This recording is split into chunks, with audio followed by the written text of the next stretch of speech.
আপনি কি জানেন পৃথিবীতে এমন একটা দেশ আছে যেখানে ভুল করলে জেলে না দিয়ে সরাসরি গুলি করা হয়?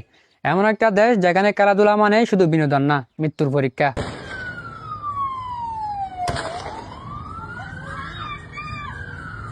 নেটফ্লিক্সের স্কুইড গেম তো আপনি দেখেছেন, কিন্তু আজ আমি আপনাদের সামনে এমন একটি স্কুইড গেমের কথা বলবো যেটা শুধু ক্যামেরার জন্য বানানো না, যেটার বিজয়ীরা পায় বেঁচে থাকার অধিকার আর পরাজিতরা ইতিহাস থেকেও মুছে যায়। বলতেছিলাম উত্তর কোরিয়ার স্কুইড গেমের কথা। স্কুইড গেম সিরিজে কারা নামলে পিছু হটার সুযোগ নেই, হার মানে মৃত্যু। টাকার জন্য মানুষ জীবন বাজি রাখে। অনেকে মনে করেন উত্তর কোরিয়ার সাধারণ মানুষের জীবনও ঠিক এমনই। প্রশ্ন একটাই, স্কুইড গেম কি শুধু উত্তর কোরিয়ার ফিকশন, নাকি উত্তর কোরিয়ার বাস্তব জীবনেরই সংস্করণ?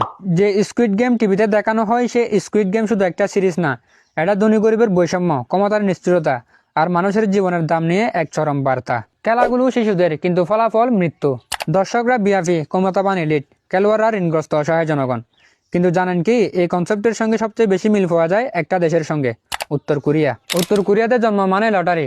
ভালো পরিবারে জন্মালে বাঁচবেন, আর ভুল পরিবারে জন্মালে শাস্তি। উত্তর কোরিয়ার মানুষকে তিন ভাগে ভাগ করা হয়। এক নাম্বার হচ্ছে এলিট বা বিশ্বস্ত, দুই নাম্বার হচ্ছে মধ্যম শ্রেণী, আর তিন নাম্বার হচ্ছে শত্রু শ্রেণী। আপনি কোন স্কুলে পড়বেন, কোন কাজ পাবেন, এমনকি বিয়ে করতে পারবেন কিনা, এসব নির্ভর করে এই শ্রেণীর ভাগের উপর। এখন আসি সবচেয়ে ভয়ঙ্কর অংশে।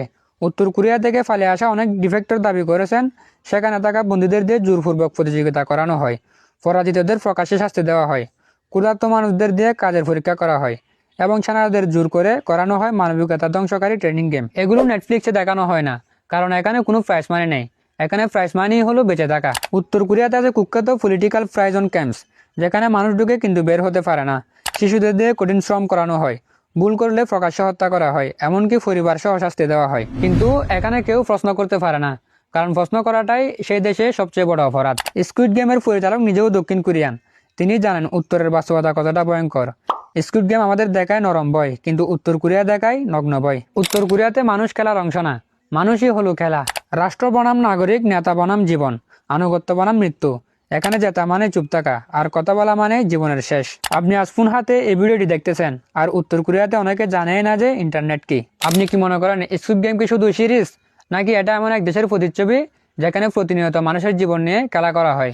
কমেন্টে আপনাদের মতামত জানতে চাই। আসসালামু আলাইকুম ওয়া রাহমাতুল্লাহ।